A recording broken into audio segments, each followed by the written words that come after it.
वादानंतर अखेर पुण्यातील जैन बोर्डिंगचा व्यवहार रद्द करत असल्याची गोखले बिल्डरनं दिली माहिती। तर मालमत्तेवरून गोखलेंचं नाव हटेपर्यंत लढण्याचा राजू शेट्टींचा इशारा।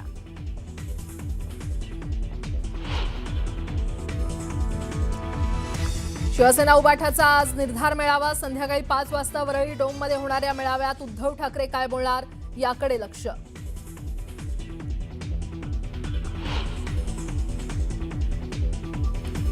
केंद्रीय गृहमंत्री अमित शहा आज मुंबई दौऱ्यावर। भाजपच्या नवीन प्रदेश मुख्यालयाचं करणार भूमिपूजन।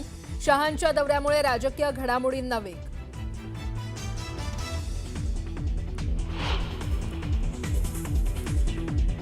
केंद्रीय गृहमंत्री अमित शहा आज मुंबई दौऱ्यावर। गोरेगावमधील नेस्को इथल्या इंडिया मेरीटाईम वीक प्रदर्शनाचं करणार उद्घाटन। सीएम फडणवीसांसह इतर राज्यांचे मुख्यमंत्रीही राहणार हजर।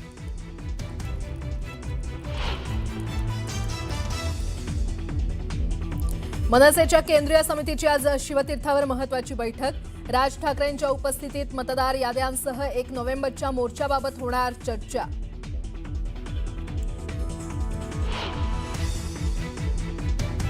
त्यावेळेस संपदावर सुद्धा ज्यांचा कारखाना आहे, जे खासदार आहेत, त्यांच्या पीएनी दबाव टाकला। धनंजय मुंडेंचा निंबाळकरांवर निशाणा। बीडमध्ये पीडितेच्या कुटुंबियाची भेट घेत सांत्वन।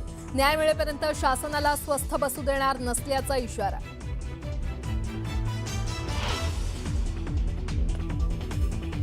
दिवाळी संपताच सोयाबीन उत्पादक शेतकरी संकटात। नाफेडची खरेदी केंद्र सुरू न झाल्यानं सोयाबीन कवडीमोल भावात विकण्याची वेळ। शेतकऱ्यांना मिळतोय केवळ 1500 ते 1800 रुपयांचा दर।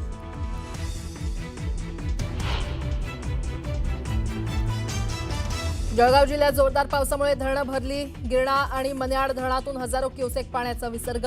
नदीकाठच्या गावांना सतर्कतेचा इशारा।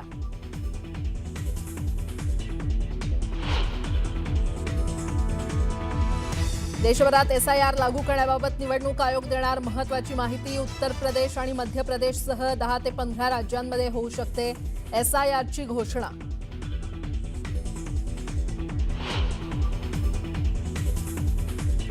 5 वर्षांनंतर भारत आणि चीन दरम्यान आजपासून थेट विमान सेवेला सुरुवात। इंडिगो एअरलाइन्सची कोलकाता ते ग्वांगझू दरम्यान दररोज विमान सेवा।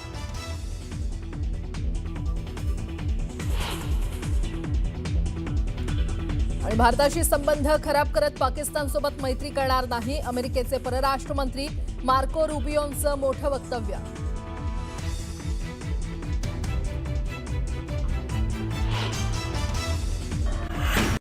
नमस्कार, एक सुरुवात सविस्तर बातमीने करतोय।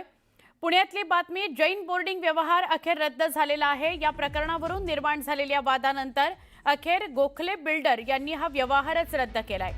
गोखले बिल्डर यांनी जैन बोर्डिंग संस्थेला एक पत्र मेल केलंय, ज्यात हा व्यवहार आम्ही रद्द करत आहोत असं नमूद केल्याची माहिती राजू शेट्टी यांनी दिली आहे। हा व्यवहार रद्द करण्याच्या पत्रात बिल्डरनं जैन बोर्डिंग संस्थेकडे 230 कोटी रुपये परत करण्याची मागणीही केली असल्याचं राजू शेट्टींनी सांगितलं। मालमत्तेवरून गोखलेंचं नाव हटेपर्यंत लढणार असल्याचं शेट्टींनी सांगितलंय।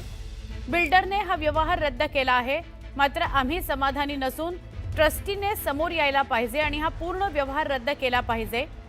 व्यवहार रद्द होत नाही तोपर्यंत आंदोलन संपणार नाही असं राजू शेट्टींनी ठणकावून सांगितलं।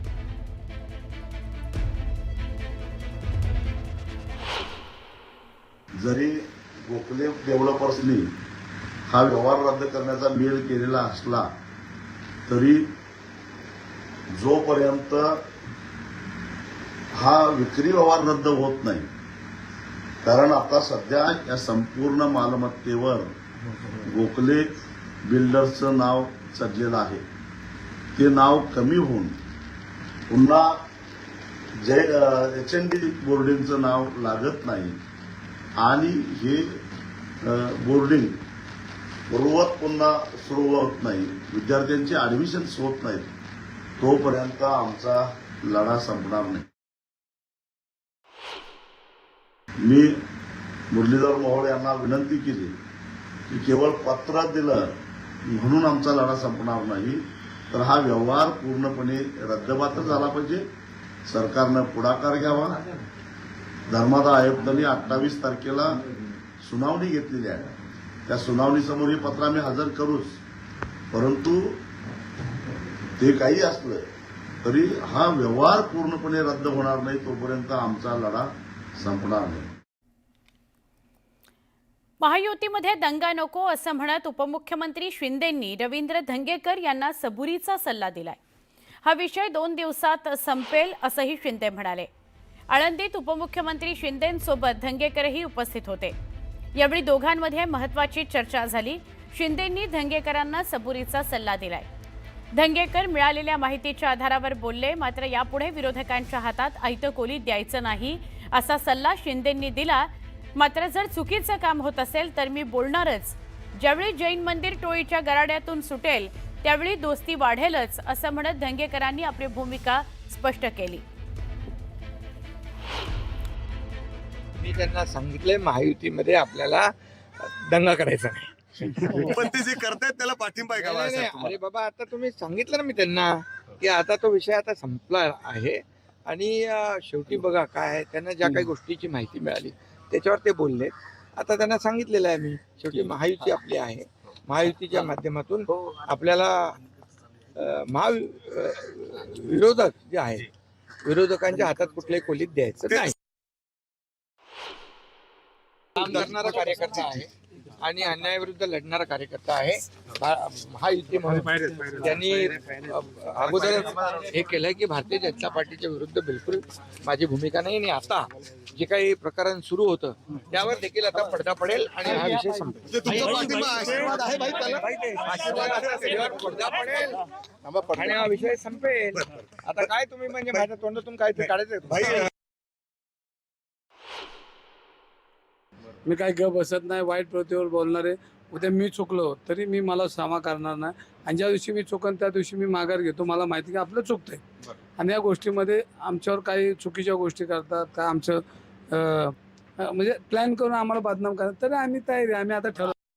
स्वागत. बातमीपत्राच्या सुरुवातीला एक मोठी बातमी आहे. मुंबई महानगरपालिका निवडणूक अवघ्या काही दिवसात होते आणि अशातच शिवसेना उबाठानं जोरदार तयारी सुरू केलेली आहे. मुंबईत आज शिवसेना उबाठाचा भव्य निर्धार मेळावा होणार आहे. संध्याकाळी 5 वाजता होणाऱ्या या मेळाव्यात उद्धव ठाकरे शिवसैनिकांना मार्गदर्शन करणार आहे. अशातच उद्धव ठाकरे नेमकं काय बोलणार याकडे सगळ्यांचं लक्ष लागलंय.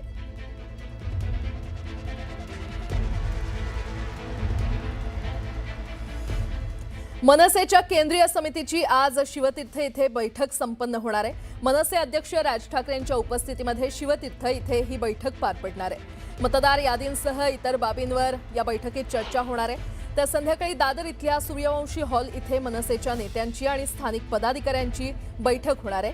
1 नोव्हेंबरच्या मोर्चाबाबत बैठकीत चर्चा करण्यात येणार आहे. नियोजन आणि इतर विषयावर या बैठकीत चर्चा होणार आहे. या बैठकीला स्थानिक पदाधिकारी आणि मनसे नेते बाळा नांदगावकर आणि नितीन सरदेसाई उपस्थित राहणार आहेत.